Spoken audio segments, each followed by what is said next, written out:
fragile and weary about life in general.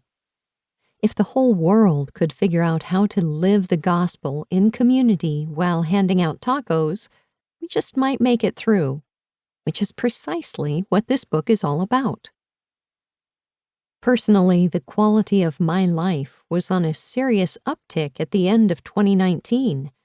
I was happily preparing for the release of my very first book, Holy Guacamole.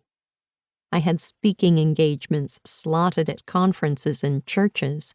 Our family had an unusual number of vacations planned to North Carolina, California, and, gasp, Italy in 2020.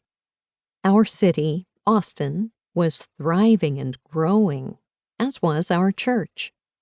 We felt grateful and awed by the number and quality of people God had added to our community. Our to-do lists grew daily, but all the work felt positive and purposeful.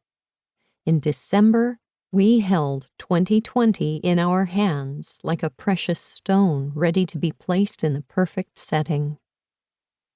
But then I went to a routine doctor's appointment to have routine tests done. The results were not routine, unfortunately. The doctors brought me back for more tests, once and then again. In the days of waiting for those test results, I practiced overthinking like I had made the team for the bad mental health Olympics. I forgot everything God had ever done in the history of the universe except the first 3 chapters of Job. If sickness and loss could descend on my new best friend Job and blot out his bright and happy life, then I was surely doomed. Suddenly 2020 seemed incredibly hazy. One phone call would determine my fate, and I chatted with God one day about the injustice of the potentially bad news. In case God had lost his omniscience, I reminded him about my plans. I pointed out that he had explicitly told me to write a book 7 years before, and a healthy body was required to travel, speak, and adequately promote that book. I held up all the ministry happening in and through our church and suggested that unexpected and out-of-the-blue chemotherapy might interfere with God's original plans for 2020. I find that mixing bad theology with overthinking really wows the judges at the bad mental health Olympics.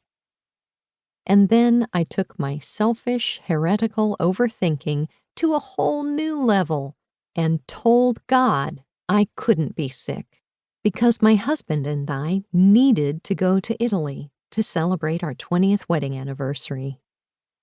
At this point, the Holy Spirit decided I had pitched a big enough fit and airdropped the 25 years of biblical study I had trashed while overthinking back into my brain. I remembered how big God is and how small I am. I remembered how God is trustworthy and good. I saw my cries of injustice for what they were. Fear. I was afraid of loss. I was afraid of sickness. I was scared of losing my connections with our church and all the people I care about. Once I admitted my fears to God, he spoke one very clear sentence into my heart. Let me do something for you. While I'm sure there are plenty of people who would be encouraged by God's offer to do something for them, I was not.